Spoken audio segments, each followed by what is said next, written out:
sesuatu yang Tuhan ajarkan dari Mindcom. Biasanya jam segini yang lalu itu saya sudah di negeri antah berantah, sudah dalam mimpi yang indah. Tapi sekarang menunggu. Ketika menunggu, tertidur, kaget bangun. Namun anehnya, itu ada kayak semangat yang saya juga nggak tahu dari mana, kayak menginginkan gitu. Kayak ada tenaga yang menginginkan. Kayak orang lihat pohon itu buah itu mateng, itu kalau dimakan manis gitu. Kayak begitu, jadi kayak menginginkan gitu saudara. Tapi badan letih ngantuk. Coba saudara bayangin bangun jam 3 pagi, nggak berhenti sampai tadi jam 8:05 baru saya mandi, saudara. Ya, kegiatan sedemikian banyaknya, saudaraku. Sebagian kegiatan rumah tangga. Semua kami kerjakan sendiri. Ya. Tapi kayak ada sebuah pengharapan yang di hati itu, kayak ada sebuah gambar yang nggak bisa saya lukiskan. Kayak itu tuh jadi itu kayak bayangan itu ada di sebuah kelas dan itu nyata. Terus dibarengi sukacita. Nggak tahu hati ini kok sukacita aja. Saya juga nggak ngerti. Kenapa kok sukacita? Dari mana? Nggak tahu. Ini kayak sukacita aja. Kalau dibilang capek lebih nggak capek di Palangkaraya. Lebih capek di rumah. Karena mengerjakan bagian-bagian pekerjaan rumah tangga. Itu saudara. Ya. Nah. Tetapi kayak orang itu, bahasa yang paling mendekati aja ya, kayak menunggu pacar datang gitu, kayak mau ketemu pacar gitu, saudara. Aneh ya, gitu. Jadi ya sehari tidur tapi kaget banget tuh, langsung lihat gitu, mati dan sebagainya. Nah, kalau selesai kalau firman ya, baik morning call, baik mystery of life, baik itu footstep, baik itu Sunday the midweek, itu kayak di dalam itu ada kayak sebuah sesuatu yang bundar yang dari besi baja, jadi kayak gotri gitu loh. Kalau bahasanya itu udah gila, itu gotri kecil, itu kayak padat utuh gitu. Aneh ya, gitu. Nah, di balik semua itu, ya kalau ditanya saya, wah posisi Bapak luar biasa ya, Pak MP posisinya luar biasa. Enggak, saudara. Enggak luar biasa posisi saya. Posisi saya ini di ujung tanduk. Posisi saya ini salah sedikit, miring sedikit, ngegelundung. Saudara. Posisi saya ini kayak telur di ujung tanduk, sudah.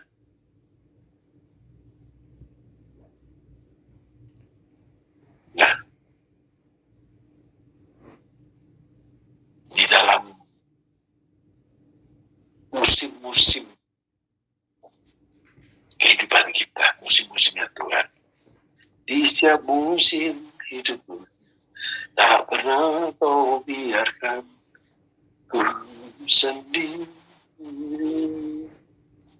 Kekuatan di jiwaku adalah semua. Nah, kalau nengok ke jiwa, down, gitu. Tapi lihat kenyataan, bagus. Kalau lihat harapan, ihil. Ketika dijalani, bagus, hebat. Semua karena pekerjaan Tuhan.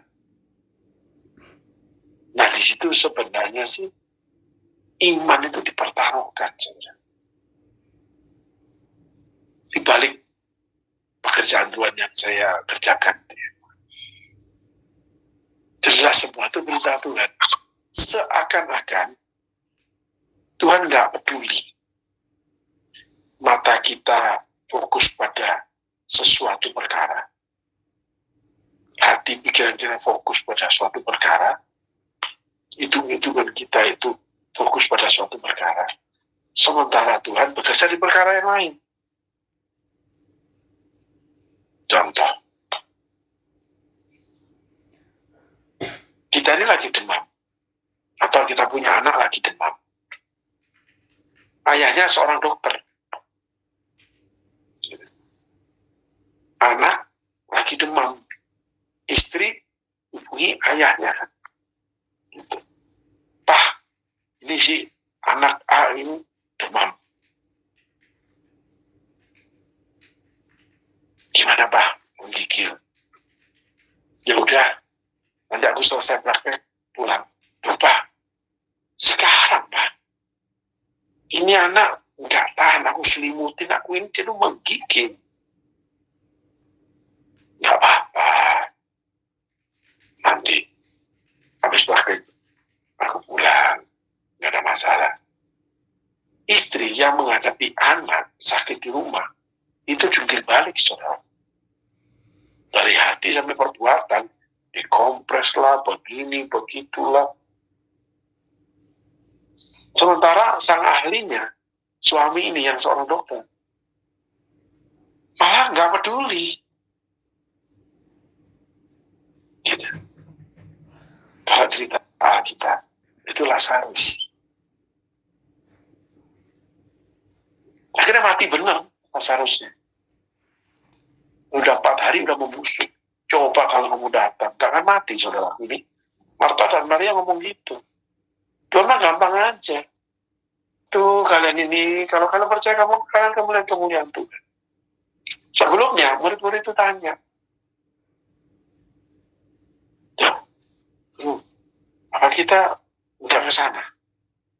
Apa Lazarus tertidur? Lah, tertidur gimana? Gitu. Jadi kayak pada enteng gitu.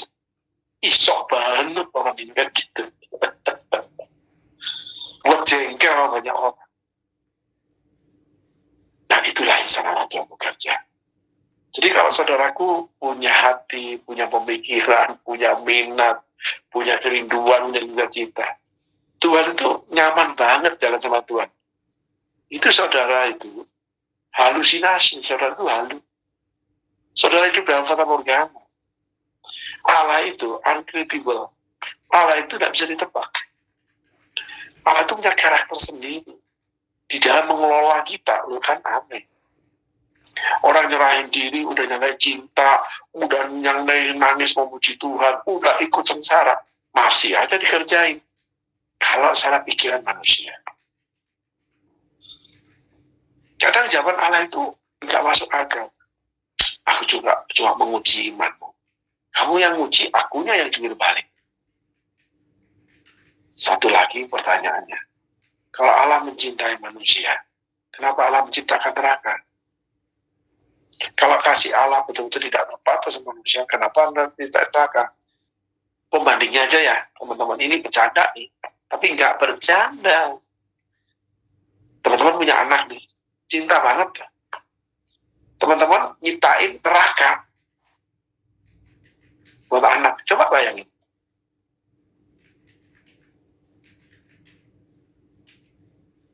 Anak kalau nggak nurut, cemplungin kolam renang yang airnya panas mendidih. Coba teman-teman bayangin. Ini mama, ini orang tua ada gendeng,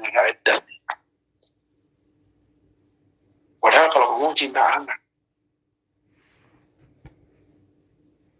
Teman-teman bisa mengerti nggak? Awal saya ikut Tuhan, cuma satu. Kalau Tuhan cinta manusia, kenapa ada neraka? Nonsen. Nggak make sense banget. Karena memang sebelum mengenal Tuhan, otak saya dipenuhi dengan namanya pemikiran yang make sense, masuk akal.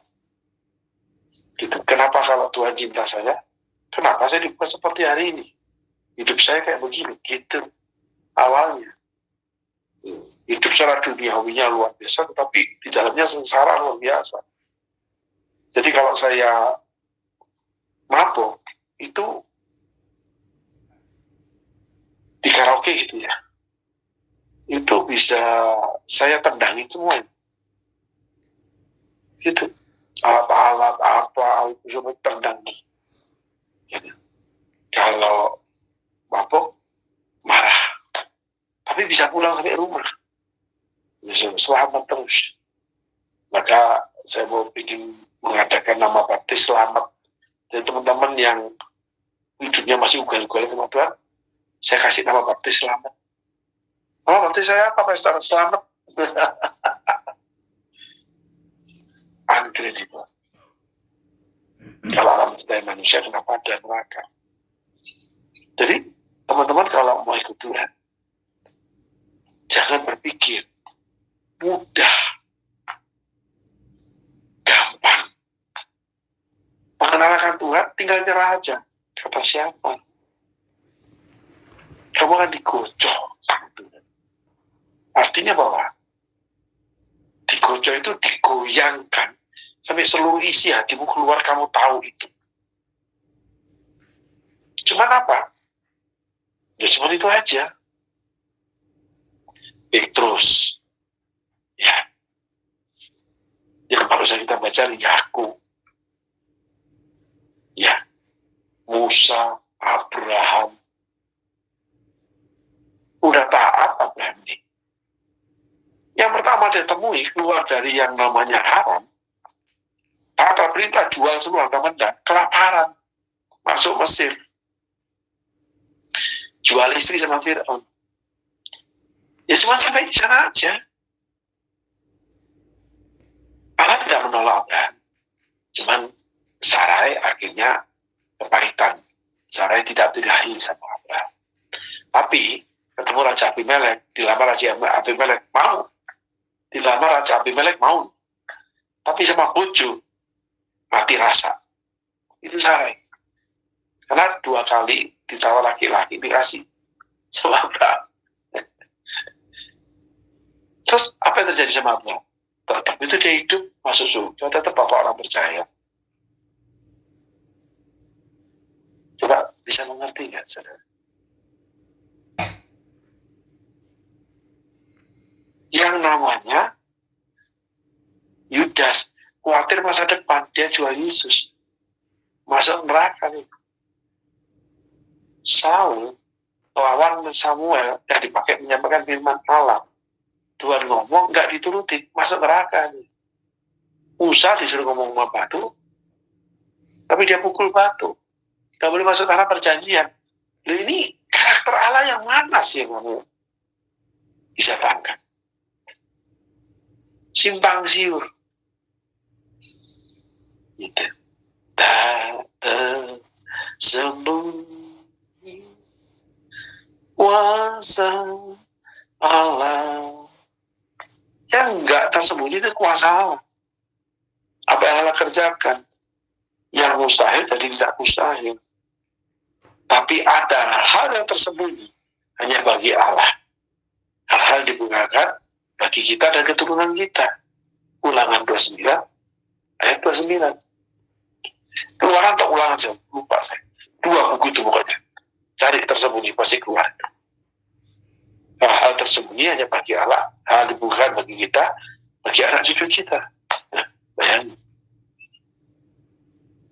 Jadi banyak hal yang tersembunyi di dalam Allah.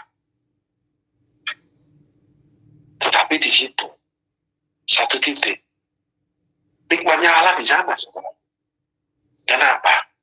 Dia beri tenaga. Dia utus rohnya yang kudus. Rohnya dia sendiri tinggal di dalam kita. Bisa mikir nggak? Dia yang melemahkan, tanda kutip kita digojok. Ya, diuji. Ya, Abraham dapat cobaan, Ishak dipersembahkan, ujian, lalu Yesus dibawa sama Roh Kudus setelah dipenuhi, burung merpati turun untuk dicobai sama iblis, bahkan diserahkan kepada iblis yang ada tertulis itu. Coba bayang, itu enggak, saudara? Tapi kalau saudara perhatikan, justru di sana itu, setelah kita dikeluarkan semua diri kita, itu hari lepas hari, nggak pernah habis. Tapi saudara akan lihat, kemampuan rohani saudara bertambah. Kekuatan jiwa saudara makin kuat di dalam Tuhan. Karena penyertaan Tuhan jadi jelas. Mana yang salah, mana yang benar. Mana yang masih harus diperbarui, mana yang sudah benar. Nah itu nikmatnya. Kita dicemplungi dalam kesalahan, tapi keluarnya jadi benar. Itulah kuasa Allah. Itulah hikmat Allah yang tidak terselami. Itulah Allah yang kita kenal di dalam nama Yesus. Jadi, berjalan sama Allah tidak mudah. Tetapi, akan menjadi mudah. Karena Allah sudah beri kemudahan. Yaitu dirinya, rohnya yang kudus, tinggal di dalam kita. Untuk menjadi kekuatan buat kita. Melewati semua yang dia sudah tetapkan. Amin, saudaraku. Tuhan Yesus berkati. Silakan, Pastor. Juga dalam doa.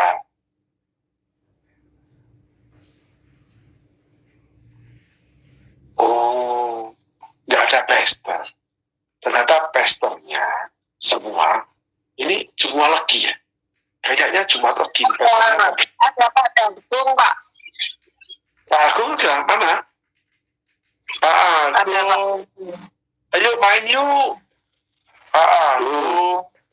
Oh, selamat malam. Oh, ya ini seru nih, ada Pak Agung nih. Dia tidak peduli dengan Jumat lagi. Bagi dia Jumat itu Jumat manis. Monggo Pak Agung, silakan. Makasih. Malam semuanya, kita akan berdoa.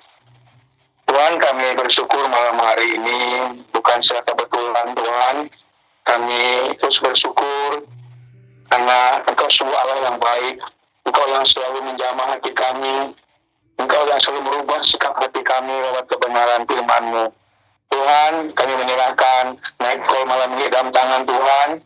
Setiap hamba-Mu yang akan menyampaikan firman-Mu, bahkan kami yang mendengar Tuhan, semua Tuhan memberkati, bahkan hamba menyampaikan Tuhan mengurapi. Terima kasih Tuhan, kami menyerahkan naik call kami dari awal perjalanan sampai selesai. Hanya dalam nama Tuhan Yesus, Tuhan dan Juru Selamat kami. Haleluya, amin. Silakan Pak. Kita siapkan hati kita lebih lagi. Kita mau menyembah Tuhan malam hari ini. Arti kehadiran-Mu Tuhan. Arti kehadiran-Mu sungguh nyata dalam kehidupan kami.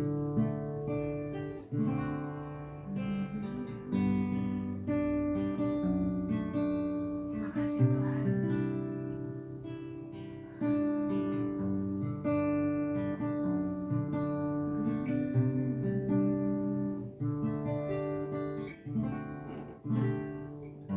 Jalan-Mu tak terselangi oleh setiap hati kami. Namun satu hal ku percaya, ada rencana yang indah. Tiada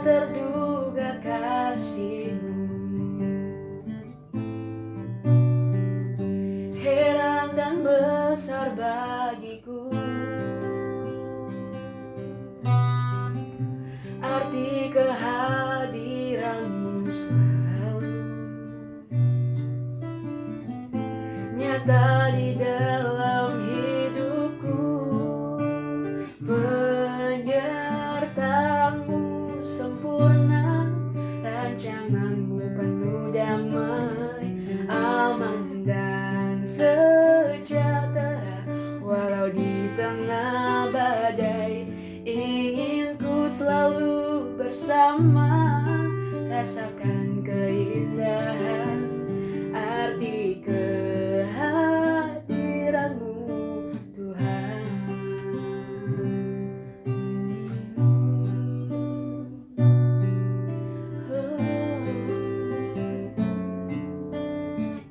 Terima kasih Tuhan Yesus. Jalanmu tak terselami oleh setiap hati kami, namun satu hal ku percaya, ada rencana yang indah, tiada terduga kasih-Mu, heran dan besar bagiku, arti kehadiran-Mu selalu nyata di dalam hidupku. Penyertaan-Mu sempurna, rancangan-Mu penuh damai, aman dan sejahtera walau di tengah badai. Ingin ku selalu bersama, rasakan keindahan arti kehadiran-Mu Tuhan, arti kehadiran-Mu Tuhan Yesus. Oh, kami mengucap syukur, kami berserah, hanya Kau Tuhan yang kami sembah.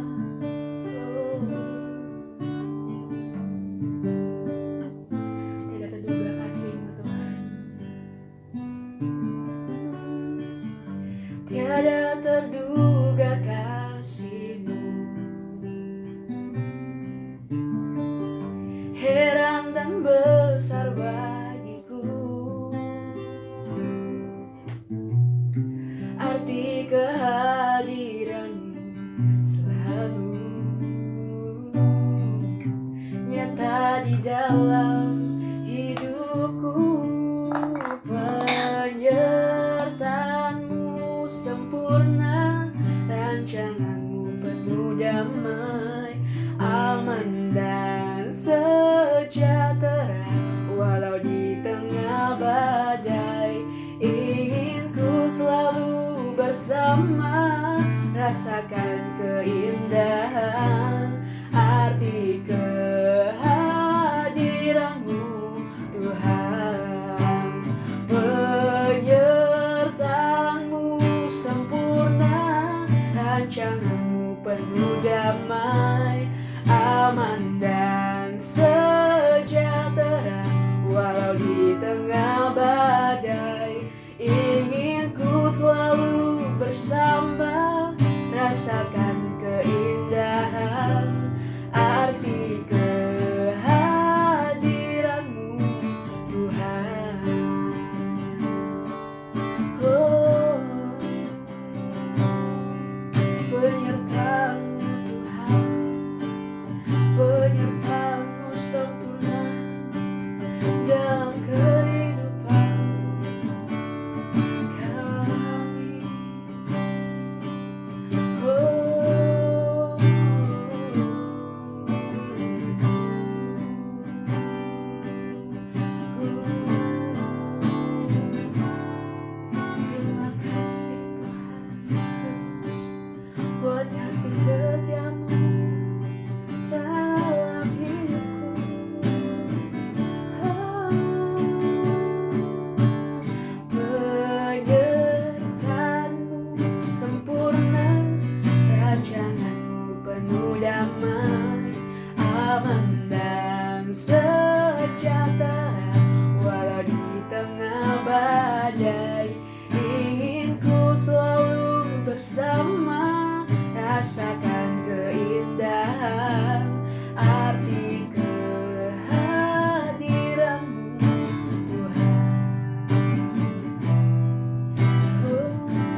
Baik, tiba saatnya kita akan mendengarkan kesaksian juga firman Tuhan dari hambanya.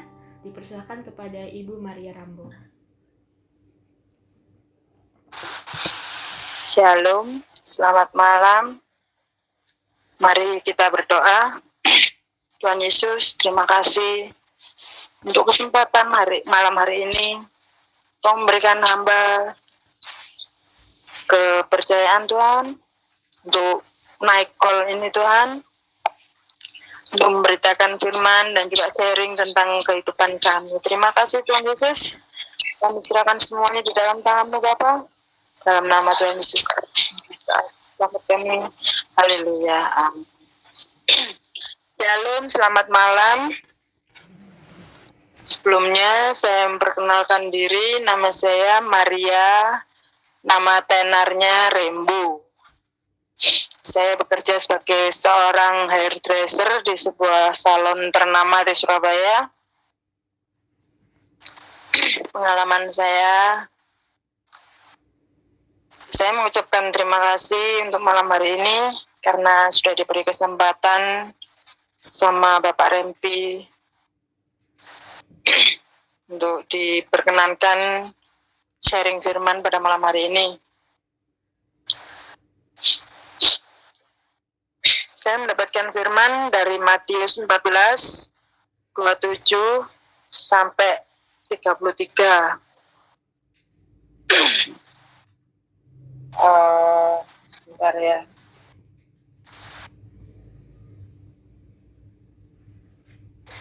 Matius 14.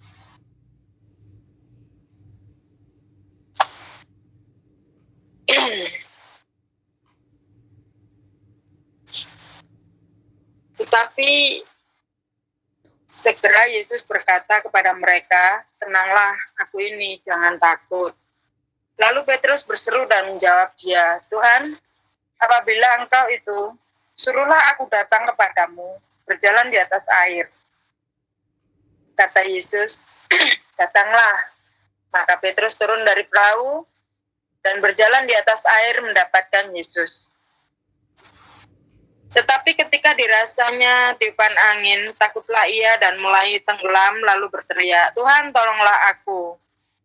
Segera Yesus mengulurkan tangannya, memegang dia dan berkata, "Hai orang yang kurang percaya, mengapa engkau bimbang?"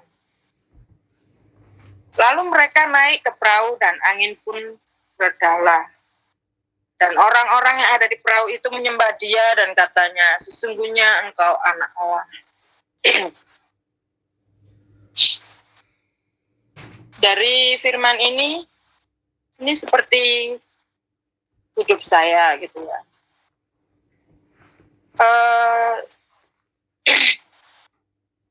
Sebelum saya mengikuti komunitas ini, saya seperti orang yang nggak ada pegangan gitu ya. Dan melangkah itu ya asal-asalan gitu loh. Ke gereja juga seperti cuman rutinitas dan bukan sebagai orang yang benar-benar sebagai anak Tuhan gitu loh. Mengerti tujuan hidup dan apa itu saya nggak ngerti sama sekali gitu loh. Sampai suatu saat pas waktu doa itu saya itu tanya sama Tuhan, "Tuhan, aku itu jadi orang Kristen selama 40 tahun lebih, tapi aku nggak kenal kamu." Saat saya sujud itu, saya nangis. Tunjukkan Tuhan, agar aku bisa mengenal Engkau lebih. Itu pengalaman saya. Dan besok paginya, Tuhan langsung menjawab, gak sampai berapa hari. Besok ada seorang teman datang dengan seorang gembala jadi di komunitas ini yang dulu itu datang mengajak saya untuk ke komunitas ini. Dari sini saya baru kenal bagaimana saya diajarkan sama Bapak Abraham Renpi, itu luar biasa. Tentang hidup, tentang tujuan hidup. Saya melangkah ini salah, kalau melangkah gitu itu salah. Saya baru mengerti di sini. Yang sebelumnya itu saya nggak pernah mengerti apa-apa, dan saya tidak punya tujuan. Tujuan hidup saya itu apa, saya nggak tahu. Terus saya ini harus kemana, saya nggak tahu. Kehidupan saya pun nggak nggak sesuai seperti orang-orang lain. Hidup saya itu berantakan karena saya hidup itu semau gua gitu loh. Karena saya nggak punya tujuan hidup dan nggak punya pegangan hidup. Puji Tuhan, di saat saya ikut di komunitas ini, Tuhan menjawab doa saya.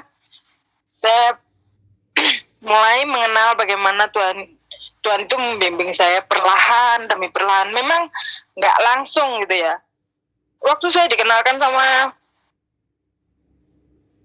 Bapak itu, saya nggak langsung tahu Bapak ini ngomong apa gitu ya. Tahunya ngamuk-ngamuk, kok ketemu meneng ngamuk-ngamuk, mau aku di Bapak itu ngamuk-ngamuk terus, aku bilang gitu. Tapi di sini istimewanya di sebuah komunitas ini yang saya rasakan. Ternyata memang saya harus dibuat seperti itu agar saya itu bisa tertata gitu loh. Jadi saya bisa tahu, bisa mengerti perahuku itu di mana gitu loh. Sebelumnya saya itu nggak tahu. Jadi saya ke sana, ke sini, nggak pernah pulang. Tanpa ada tujuan hidup, meskipun saya di rumah juga sudah ada anak juga gitu. Hidup saya itu kacau, nggak terarah, dan nggak pernah saya itu merasa terbebani. Oh ya, memang saya kerja buat anak gitu ya, cari uang untuk anak, tapi saya tidak pernah terbebani. Bagaimana saya pengen melihat pertumbuhan anak saya sampai besar atau apa, ya saya cuma lihat, oh anak saya udah makan, udah selesai, sudah. Nggak ada maksudnya kayak sebagai seorang mama yang sesungguhnya gitu loh. Dan sekarang saya baru tahu kalau indahnya seorang mama deket sama anak itu baru-baru ini gitu loh. Dan sebelumnya itu benar Bapak, memang saya seorang otoriter, saya seorang mama yang dominan gitu. Taunya cuma mengatur, menyuruh, dan juga membentuk anak saya itu dengan kekerasan. Puji Tuhan, selama saya mengenal Bapak ini,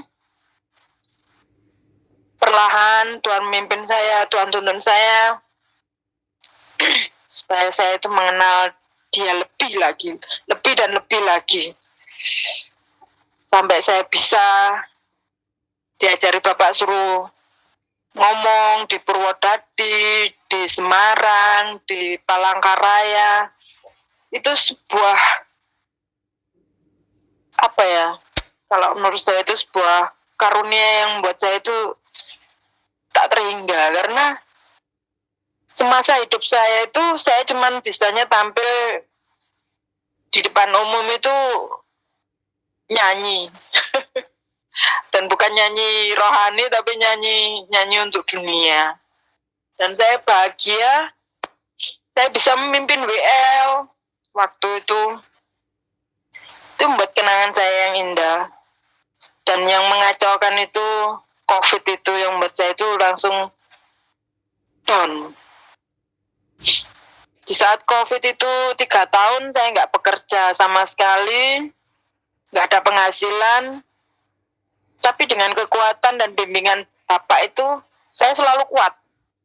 Dan saya yakin, percaya gitu, semuanya akan baik-baik saja. Ternyata semua apa yang kita rasakan itu bukan dirasakan oleh seperti gini ya. Apa yang kita rasakan itu nggak seperti apa yang kita lihat gitu loh.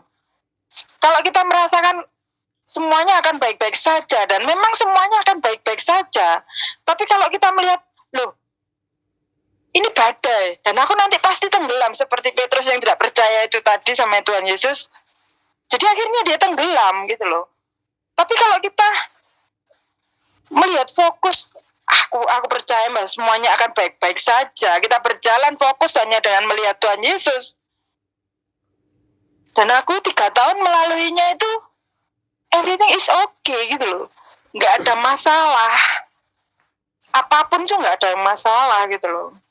Sampai meskipun saya nggak ada penghasilan sama sekali dan tidak pernah dapat bantuan sama sekali, tapi hidup saya tetap bahagia, dan saya tuh tetap bisa makan dan nggak pernah mengeluh apapun, karena saya merasakan, oh bener ya, penyertaan Tuhan itu sempurna luar biasa. Kalau kita tetap memandang Tuhan Yesus dan melangkah dengan iman, ketika engkau memandang Tuhan, maka keajaiban-keajaibannya itu pasti dinyatakan.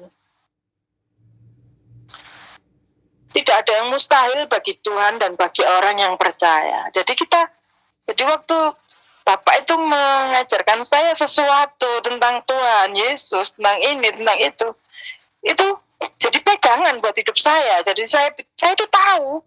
Sekarang itu saya nggak bisa kayak dulu lagi. Dulu kan saya punya teman itu banyak sekali. Bukan cuma banyak, tapi banyak sekali. Dan sejak saya ikut komunitasnya Bapak, gak punya teman belas. Untuk hahihi, untuk nongkrong, untuk apa, nggak ada yang ngajak. Karena waktu pas mereka ngajak, sorry aku ke gereja, sorry aku ada ini doa, sorry aku lah. Setelah itu mereka itu seperti malas gitu loh.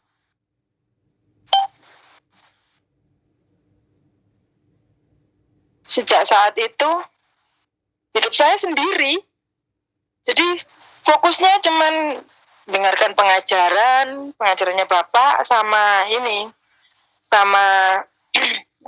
baca-baca sing catatan-catatannya Bapak itu. Gitu.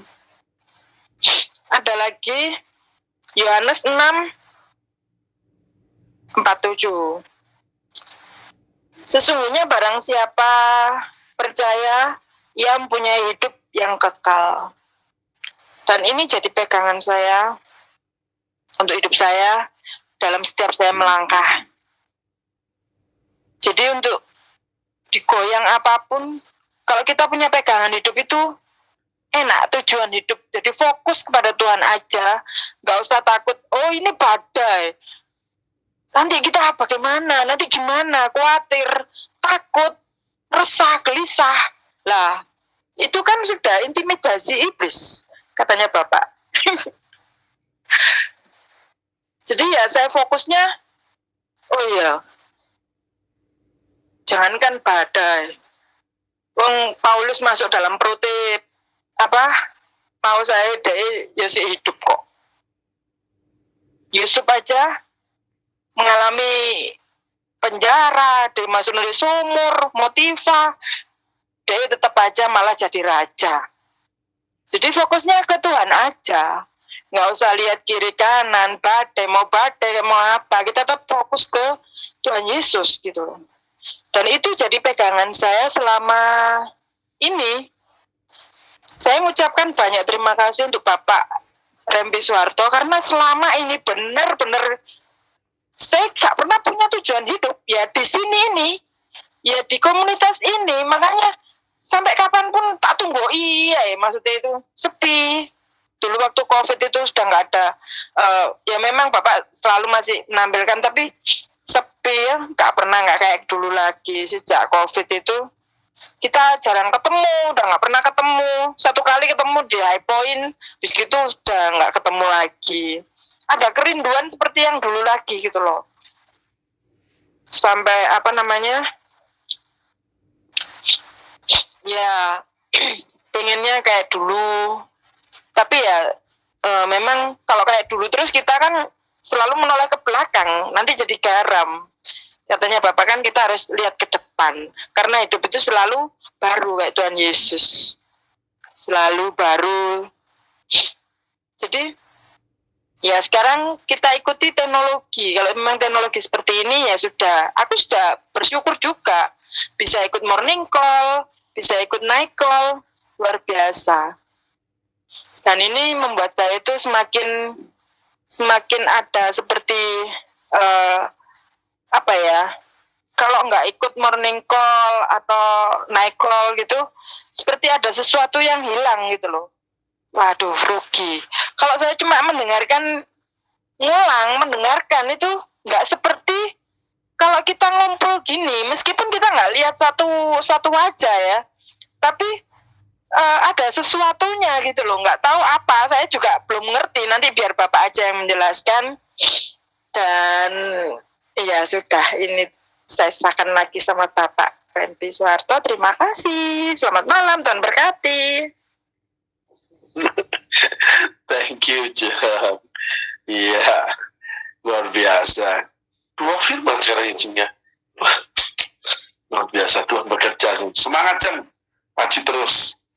Ya, teman-teman, Jeng Lembu ini orang yang spesial. Saya melayani Tuhan ini 30 tahun.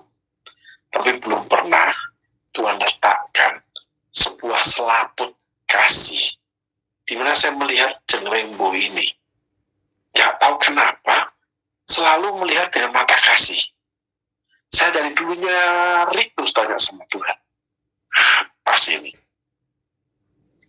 Masa pelet? Kan ada darah Yesus.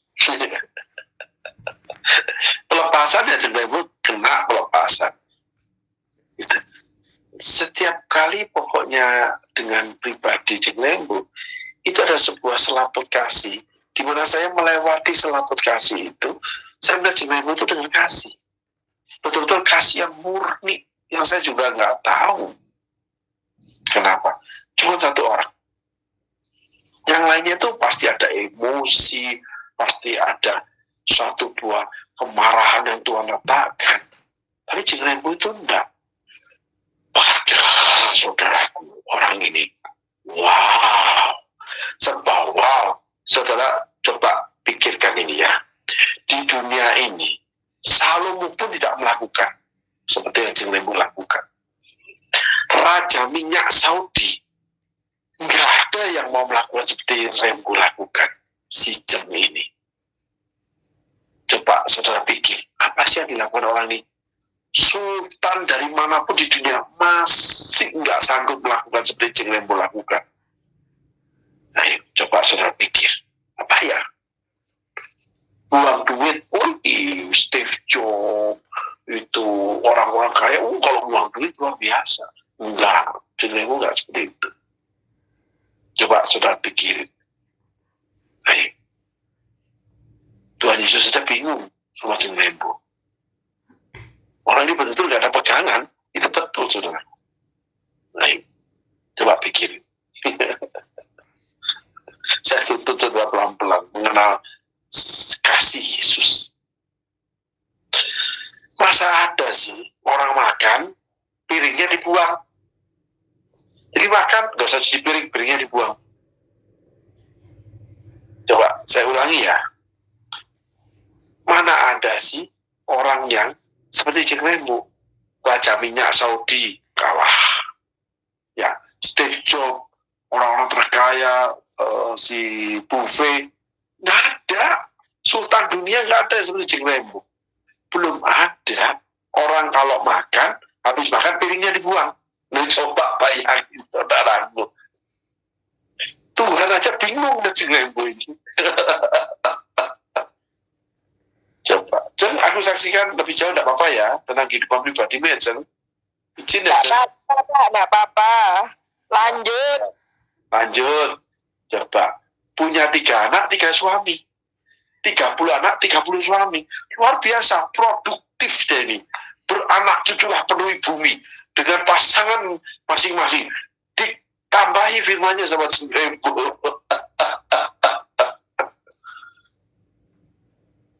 Luar biasa. Hidup di bumi Seperti di luar angkasa, ngambang, pulang nggak pulang, itu nggak masalah. Punya anak di rumah. Bisa 2-3 hari nggak pulang. Anak di rumah. Ya, dugem dan sebagainya. Pokoknya happy fun. Gitu. Itu Jeng Rembo. Punya duit, nggak punya duit, nggak peduli. Punya duit, ayo anak-anak makan. Wes. Nggak punya duit, apa yang ada? Jual. Perhiasan, sekolahin. Terus seperti itu. Lalu Tuhan menemui Jeng Rembo, ceritanya gitu. Tuhan tidak bicara pribadi sama Jeng Rembo. Enggak seperti teman-teman yang lain ya prosesnya. Dan Jeng Rembo itu orang yang menurut saya selama saya melayani di Surabaya tidak pernah mendapatkan perlakuan khusus dari pelayanan ini. Tetapi dia ditempatkan khusus, nggak pernah dapat marah dari saya. Aneh kan? Seakan-akan kesalahan Jeng Rembo itu masuk itu ya, melewati namanya selaput kasih itu. Nggak nempel. Jadi Tuhan nggak letakkan marahnya dia. Melihat Jeng Rembo itu seakan-akan Bunda Maria yang suci, murni, bersih, nggak pernah berbuat dosa. Itu benar, saudara. Melihat kesalahan dia, jeng, terus no ya. Nanti ya kamu lagi ini baru tahu. Sejauh itu aja, paling jauh. Temen yang lain sama Jeng Rembo, itu gemes sudah. Gemesnya itu udah kayak merekes semuanya gitu. Kalau orang Surabaya tak merekes mau kamu ya. Nah, saya nggak ada ya. Sama Jeng Rembo itu selalu ketemu tuh bercanda aja. Itu nggak pernah letakkan sesuatu kemarahan atau apapun. Kayak memaklumi. Coba bayangin. Anak 3, yang 2 gede-gede ini, waduh perjalanan hidupnya sudah. Tapi dua-duanya ikut Tuhan sungguh-sungguh. Tapi perjalanan hidupnya masih kacau. Keluarga ini spesial, guys. Gitu. Ya kalau boleh dibilang dekat-dekat dengan kisah Yakub lah. Tuhan melihat Jeng Rembo itu dengan mata kasih sayang. Luar biasa. Kalau penyimpangan, biar ikut Tuhan, dia berapa kali jatuh bangun. Tapi Tuhan sepertinya nggak mempersoalkan hal itu dalam Jeng Rembo. Incredible. Tuhan itu tidak terselami. Dari dulu saya cari, orang ini spesialnya apa sih Tuhan? Kenapa kamu begitu sayang sama orang ini? Kalau Yohanes menyandar kepalanya di dada Yesus, sebenarnya nggak ada. Yang ada dia makan kalau ayam goreng dada ayam dia. Kalau saudara lihat penampilan dia, Cowboy Texas, itu jauh sama dia. Itu jenderal pelangnya Hitler, jauh. Ini orang perempuan, tapi orang lihat. Ini kayak laki-laki. Tapi bukan rambut pendek, yang macoisme, enggak. Tingkah polanya ajubilah sudah. Beraninya ajubilah. Semuanya diterjang sudah. Gitu. Coba, saudara bisa terangkan nggak? Kasih Allahku sungguh telah terbukti ketika dia serahkan anaknya. Kasih Allah mau berkorban bagi kau dan aku. Tak ada kasih seperti kasihnya. Bersyukur, bersyukur, bersyukurlah, bersyukur karena kasih setiamu. Itulah Tuhan. Tuhan itu mengayomi, menggendong orang yang lemah. Tapi kalau kamu merasa kuat, merasa hebat, merasa rohani, ya, cerewet, nantangin Tuhan, gampang kecewa, dan sebagainya, Tuhan makin proses kamu. Karena kamu masih punya kekuatan melawan. masih pinter berbicara pada Tuhan, kayak Ayub, masih berani kayak Musa,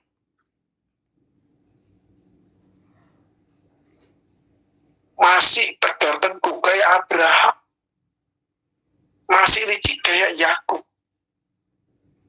Tapi kalau jegrembo kayak ayam, itu udah siap disembelih dia. Ya wis, Tuhan. Gak wis salah, ya wis harap diapake. Yang aku tahu Tuhan itu kasih. Nah itu yang menghancurkan hati Tuhan. Dia cuma punya satu, percaya. Tambah embel-embel, tambah pikiran yang kuat, tambah hati yang panas sama Tuhan. Ya wis aja, mau diapa? Itu.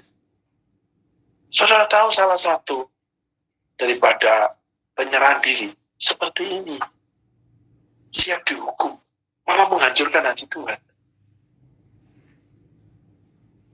Walaupun hidupnya juga kacau, itu terima akibat ya. Tetapi saya melihat rasa perasaan Tuhan sama jegrembo itu nggak seperti yang lain. Maaf saudaraku, pelayanan yang Tuhan berikan rata-rata pelayanan yang ketajaman pedang roh ya. Banyak orang kesilet ya, banyak yang keserempet pedangnya Tuhan. Bahkan ada yang teman atau orang yang belajar dari komunitas ini pernah bicara, goloknya Tuhan keluar di golok kayak gitu.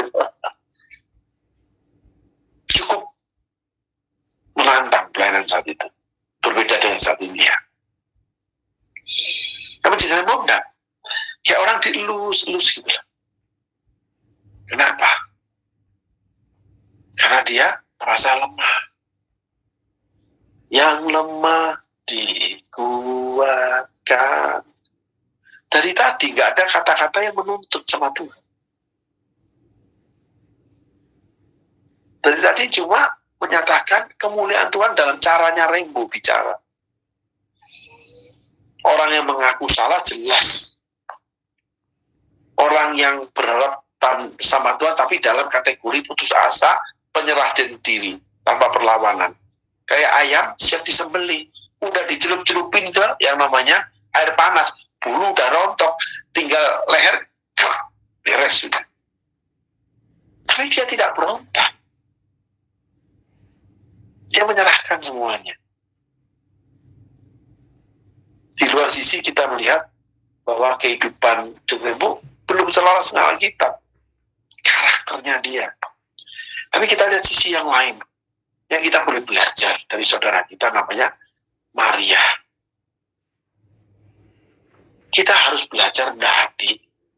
Kita harus belajar melihat sisi yang lain dari kehidupan seseorang. Di mana Tuhan menghargai kok. Kita tidak boleh melihat dari kacamata kita sebagai manusia. Ukuran kita pakai adalah ukurannya Tuhan.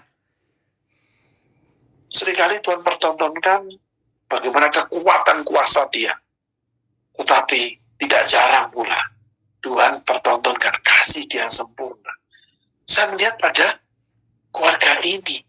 Bagaimana tangan Tuhan menopang, kalau bahasanya itu digendong keluarga ini. Karena tiga-tiganya sampai anak mantu saya tahu semua. Dosa tidak disembunyikan. Tapi punya hati penyerah diri pada Allah. Bukan saya memuji dosanya, tidak saudara. Tapi kita berusaha menangkap salah satu karakter Allah yang lemah dikuatkan, yang miskin diberkaya. Kenapa orang-orang yang terlihat hebat-hebat mengalami jatuh bangun ujian, cobaan, dicobai iblis? Demikian hebatnya.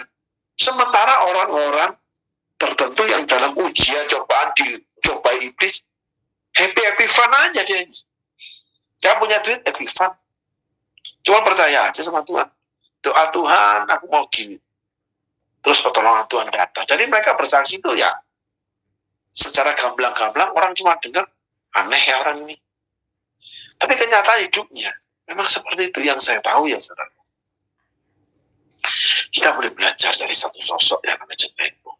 Bukan Jeng Lembo itu, benar, dia selalu sama Tuhan, rohani. Enggak. Bukan itu.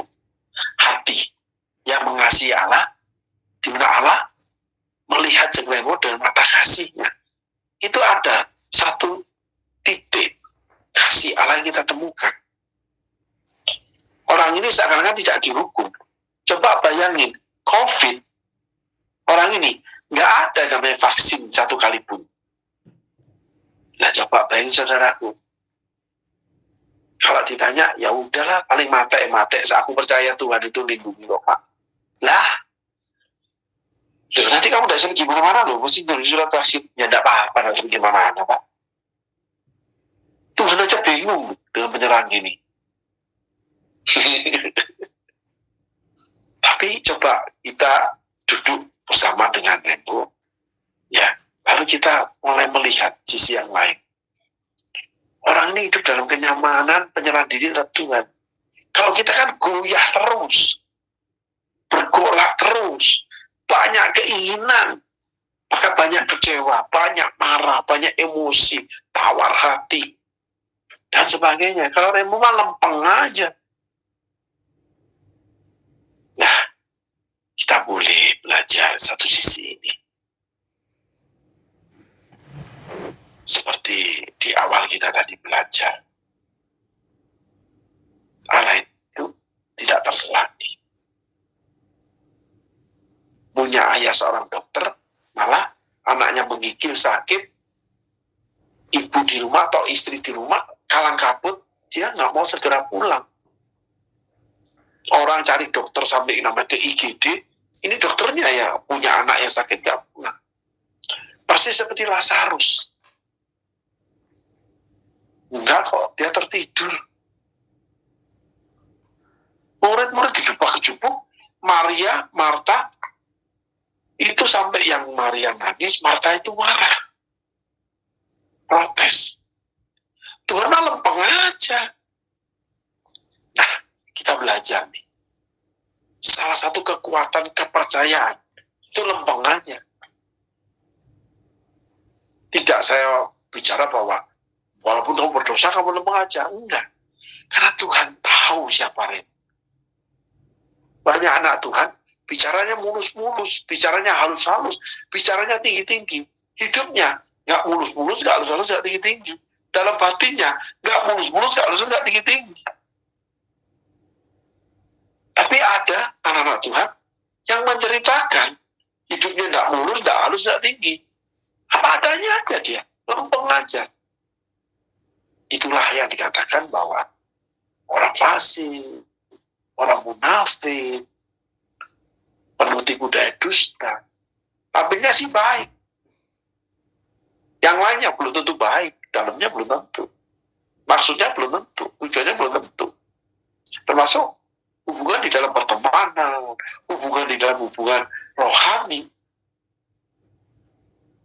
Yang Tuhan katakan bahwa engkau seperti kuburan, luarnya di dapur putih, dalamnya tulang belulang. Panci yang dalamnya dibersihin, patatnya enggak dibersihin.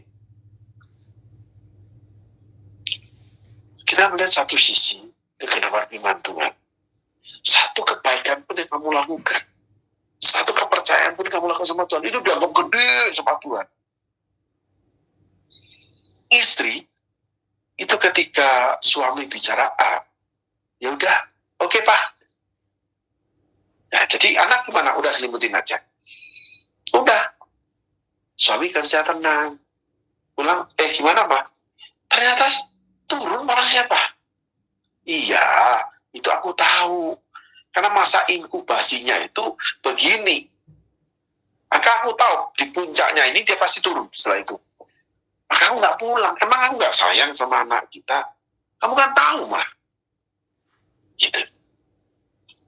Iya, justru aku tahu kamu gitu, maka aku santai. Malah aku tuh ngantuk, Pak, nungguin kamu pulang. Mau ninggalin anak ini juga.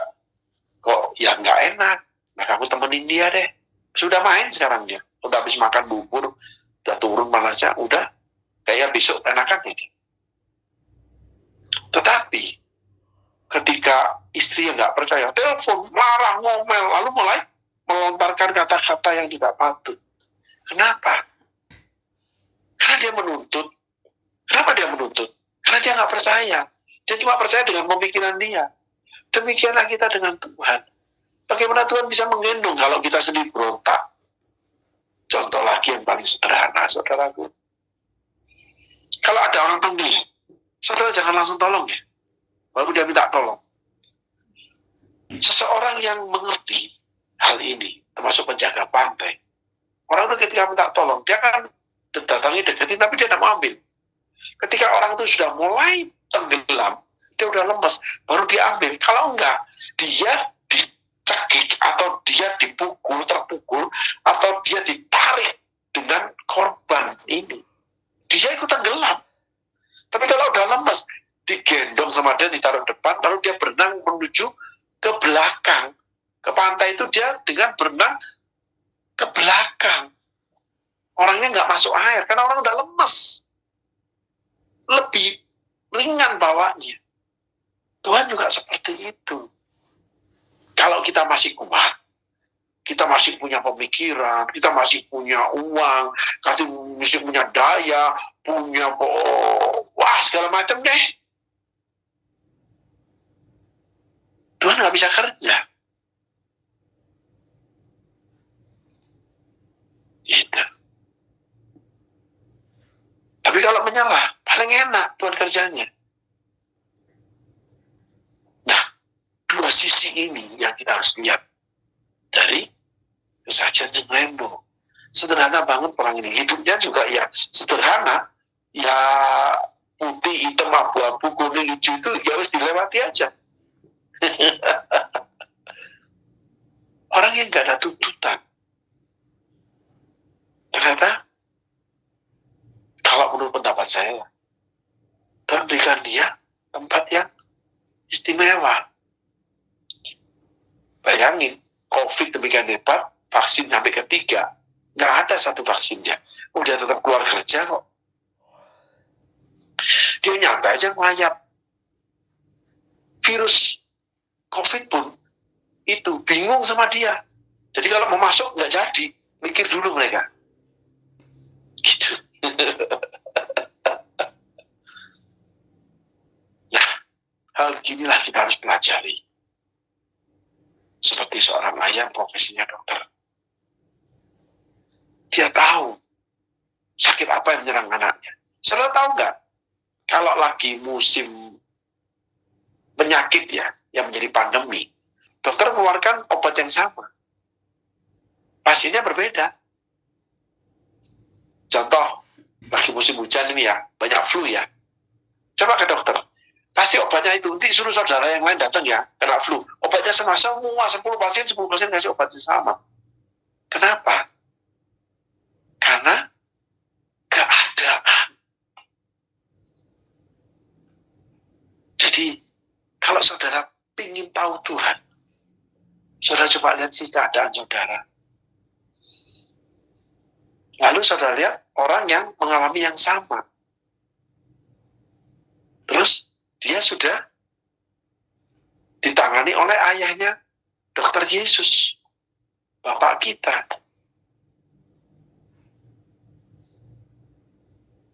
Hidupnya tetap demam, tapi pada tingkat tertentu selesai turun demam itu.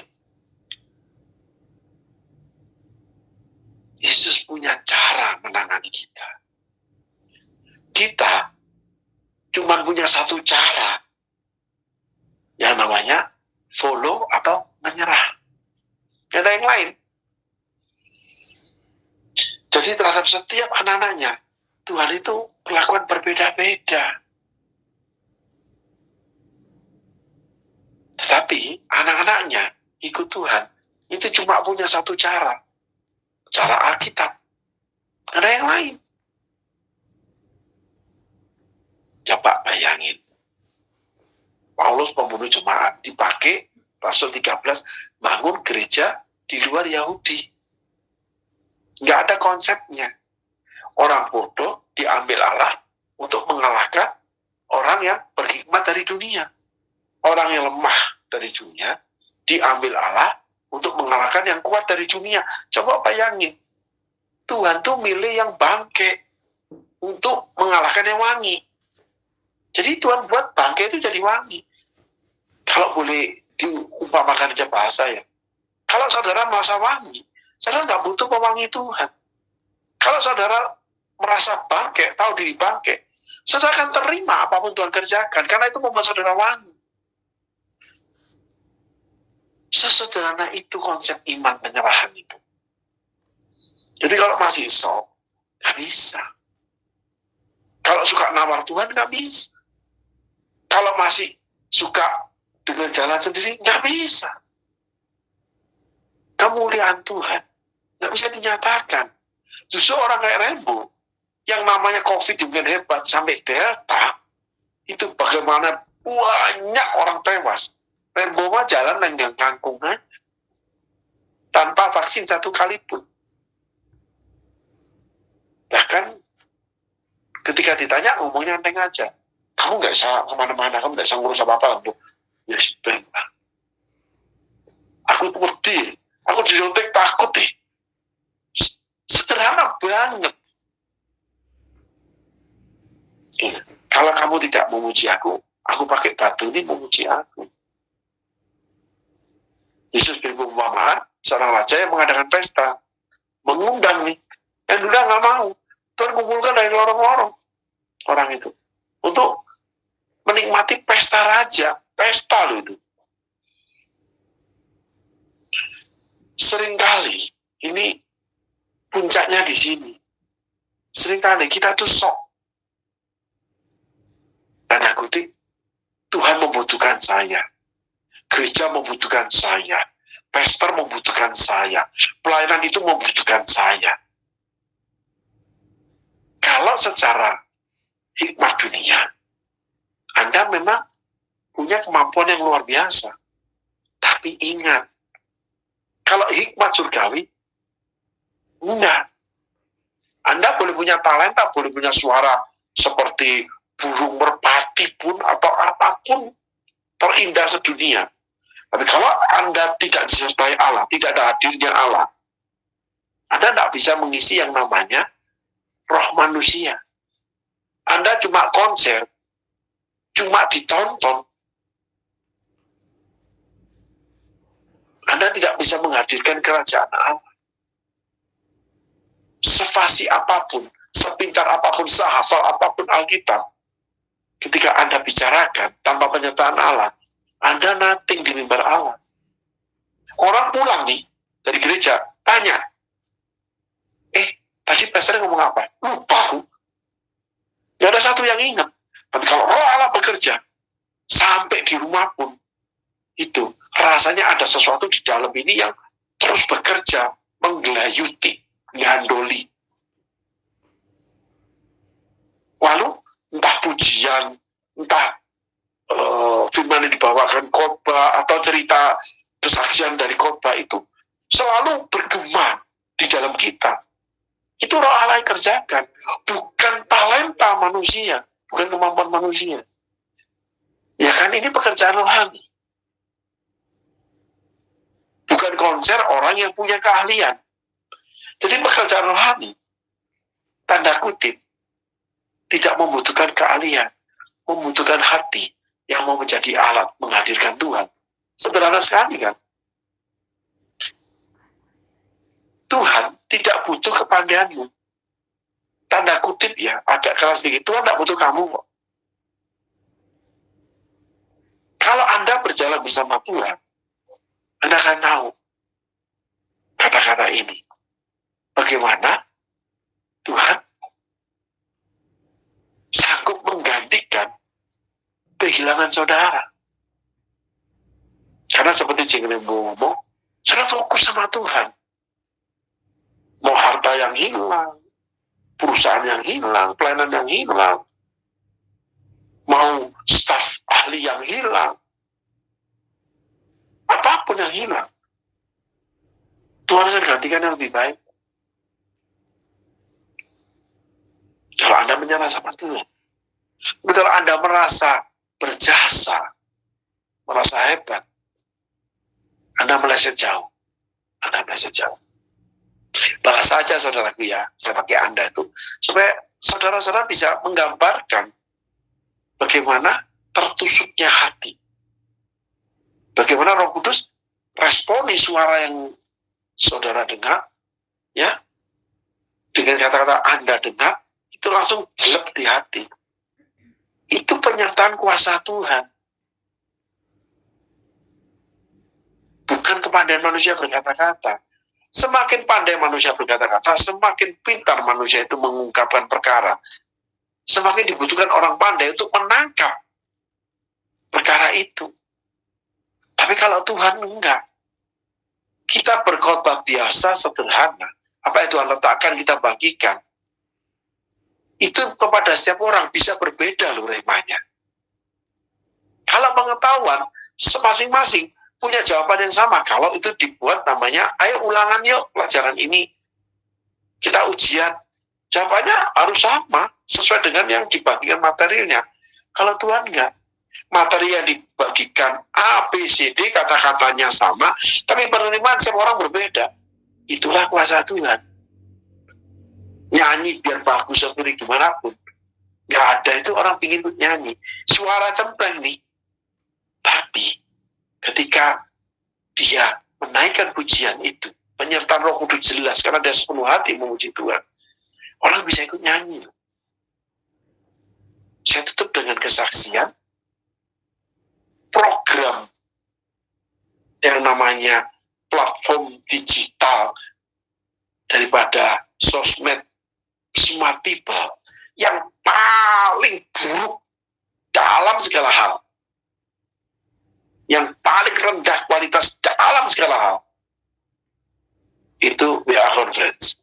Suara cempreng, muka nggak kelihatan, musik kentang-kentung, yang nyanyi di mana, yang musik di mana kita kadang nggak dengar. Tapi yang paling stabil itu WA Conference. Feedbacknya, komentarnya bagus-bagus. Bagaimana Tuhan bekerja menyampaikan sesuatu pada setiap orang. Padahal yang paling, ini pekerjaan yang paling buruk deh, WA Conference ini. Tapi Tuhan bekerja yang paling kuat di WA Conference. Kesaksian begitu banyak bagaimana kuasa Tuhan melekat di dalam 1 jam morning call atau night call. Manusia dibangun rohaninya. Itulah Tuhan, saudaraku. Jadi hari ini kita belajar seperti anak yang sakit. Bapaknya seorang dokter, dia tahu kok. Biarkan itu sampai puncak, nanti dia akan turun lagi, karena itu masa inkubasi. Demikian hidup kita. Kadang kita di bawah puncak derita, tapi setelah itu akan menurun dan lenyap. Dibutuhkan seorang istri yang percaya pada suaminya. Mah, nanti aja aku pulang. Nggak ada masalah, nanti aja. Oh iya Pak, dah Papa kerja lagi deh. Sorry mengganggu. Thank you ya. Tutup. Terus saya tenang dia. Itulah namanya, tidak lalu seperti anak kecil di dalam pemilik kerajaan Allah. Percaya terhadap Tuhan, terhadap kuasa Tuhan, terhadap karya Tuhan, terhadap jalan-jalan Tuhan, terhadap tujuan Tuhan, terhadap segala sesuatu di mana kita serahkan hidup kita di dalam kendali Tuhan. Kita harus seperti anak kecil. Cuma satu, percaya. Semuanya cukup bagi Tuhan. Amin, saudaraku. Tuhan Yesus berkati. Selamat malam. Thank you. Silakan Pastor Agung. Makasih Pastor.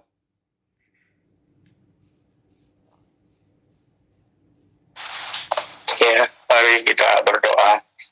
Tuhan, kami bersyukur malam hari ini. Sebelum kami tidur dan beristirahat Tuhan, Engkau isi kami, pikiran kami, hati kami dengan kebenaran firman-Mu. Terima kasih buat Ibu Maria yang Tuhan Yesus berkat, selalu mengingatkan kami akan firman-Mu. Engkau memberkati Ibu Maria Tuhan, Engkau memberkati keluarganya, Engkau memberkati apa yang dia butuhkan Tuhan.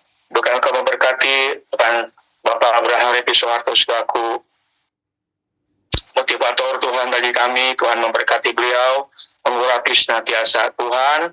Kami juga bersyukur untuk sepanjang hari ini penyertaan luar biasa. Bahkan malam ini pun Kau beri waktu untuk kami istirahat. Tuhan, kami tidak tahu apa yang akan terjadi atas hidup kami. Tapi firman-Mu selalu mengatakan bahwa Engkau selalu menyertai kami. Engkau selalu mengajarkan kami untuk terus mengandalkan Engkau, untuk terus berseru kepadamu. Dan itu kami menyerahkan Tuhan istirahat kami sepanjang malam hari ini. Jauhkan Tuhan kami dari segala mimpi yang buruk, yang menakutkan, sakit penyakit, bahkan kelemahan tubuh. Kami menyerahkan Bapa seluruh hidup kami Pak malam hari ini ke dalam tangan-Mu. Kalau besok pagi Engkau berkenan membangunkan kami akan tetap bersyukur Tuhan. Terima kasih Tuhan. Terima kasih buat damai sejahtera sukacita yang Kau berikan untuk kami sepanjang malam hari ini. Terima kasih Tuhan untuk bungkus kami semua dengan kuasa darah-Mu. Kami minta selalu malaikat-Mu Tuhan yang selalu menuntun kami kepada kebenaran serta memagari kami dengan kasih karunia.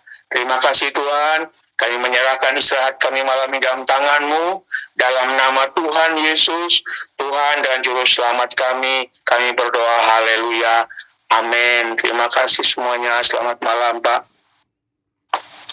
Oke, thank you semuanya. Tuhan Yesus memberkati. Tuhan Yesus menjagai. Tidur dengan tenang, nyaman di dalam hati Tuhan. Sembari menundukkan firman ya, percaya pada Tuhan. Amin. God bless guys.